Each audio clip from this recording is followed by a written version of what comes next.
बातमी पुण्यातून आहे।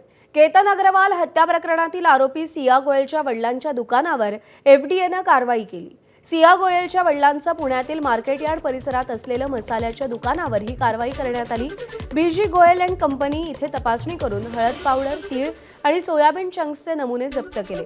8 लाख रुपयांचा 4000 किलोचा साठा, लेबलमधील तुटी आणि भेसळीच्या संशयावरून ही सगळी जप्ती करण्यात आलेली आहे। अनावश्यक तरतुदींचं पालन न केल्यामुळे तसंच सदर संस्थेनं परवान्यामध्ये आवश्यक दुरुस्ती न केल्यामुळे पुढच्या आदेशापर्यंत व्यवसाय बंद करण्याची नोटीसही बजावण्यात आली आहे। आढावा घेतला आमच्या प्रतिनिधींनी, पाहूया।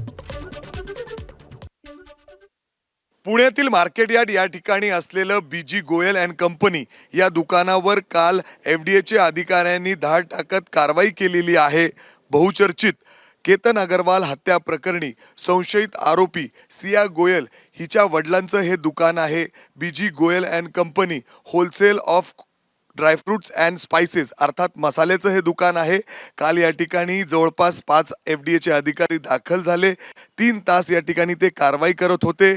या ठिकाणी असले जे वेगवेगळे मसाले आहेत, हळद पावडर असेल, सोया चंक्स असतील, तीळ असतील, या सगळ्या गोष्टींवर या ठिकाणी कारवाई करण्यात आलेली आहे। जवळपास 8 लाख रुपयाचं 4000 किलो जे माल आहे ते या ठिकाणी सील करण्यात आलेले आहेत। यातील सॅम्पल्स जे आहेत, नमुने आहेत, ते लॅबमध्ये टेस्टिंगसाठी पाठवण्यात आलेले आहेत। एफडीएच्या अधिकाऱ्यांना या ठिकाणी संशय आहे की यामध्ये मिक्सिंग करण्यात आलेलं आहे, भेसळ करण्यात आलेलं आहे। त्याचबरोबर या दुकानामध्ये जे अटी नियम जे एफडीएच्या गाईडलाईन्सनुसार ठरवून दिलेले आहेत त्याचं देखील पालन या ठिकाणी करण्यात आलेलं नाही आणि त्याचबरोबर काही कागदांची देखील पूर्तता गोयल यांच्याकडून करण्यात आलेली नव्हती। ते देखील अशा पद्धतीने ही कारवाई करण्यात आलेली आहे। जर आपण बघितलं तर या रिपोर्ट्समध्ये नक्की काय समोर येतं हे पाहणं देखील महत्त्वाचं असणार आहे। मात्र एफडीएच्या अधिकाऱ्यांनी काल या ठिकाणी धाड टाकत ही मोठी कारवाई गोयल यांच्यावर केलेली आहे।